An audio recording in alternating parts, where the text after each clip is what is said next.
Jalan depan. Saya dah. Ayah dah tidak ya? Ya, tak boleh.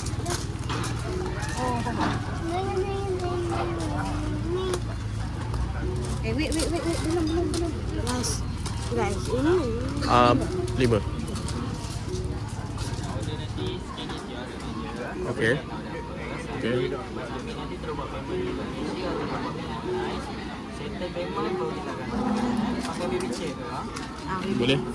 Kalau duduk situ boleh je lah, tak payah baby chair kan? Kecil-kecil. Sekarang suruh buat baby chair. So saya bagi meja U17. Tolong hantar satu baby chair kat U17. Selamat datang ke Rumah Parking Nilai Negeri Sembilan. So kita sekarang berada di Rumah Parking Nilai Negeri Sembilan. Pukul 8 pagi, tempat special lagi ni. Abang pusing sikit. Bukan pusing tu. Pusing keliling. Hai. So Naufal akan bawa korang pergi jalan. Go. Okey.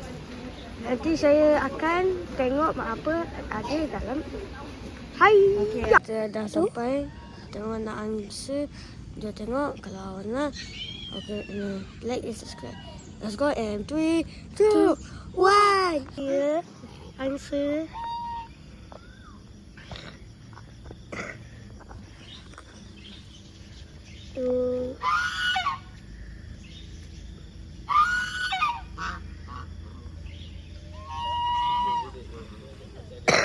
Kita jumpa ada parrot atau burung. Kita tak tahu apa ya. Nanti korang cakap kat komen tau burung ke parrot. Carilah burung ke parrot. Apa lagi? Yang ni tak ada apa pun. Ni tak ada apa-apa. Okey. Ikut dia sambung dengan ni. Okey. Oh, dia nak tengok dia. Oh, he's flying. He's flying. Tengok tu. Oh. Hai.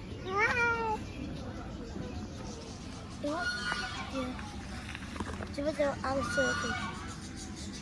Bising macam apa?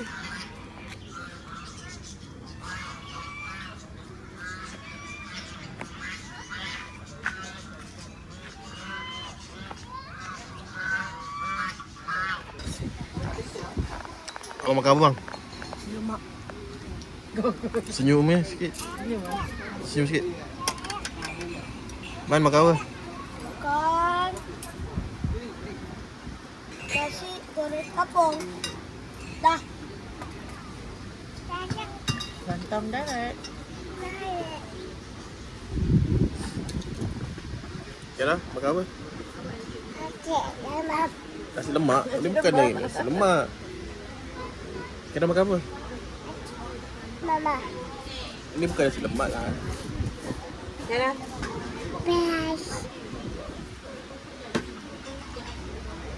Yang sini. Main. Cepatlah kan tak payah ambil gambar. Cepat. So, saya makan lontong. Ya, tak payah. Nampak kaki bawah. Tengok sini. Kampung sangat tu bang.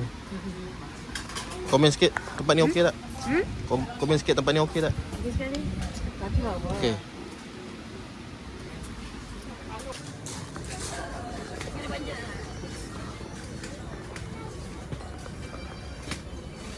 Nampak rosak lah payungnya.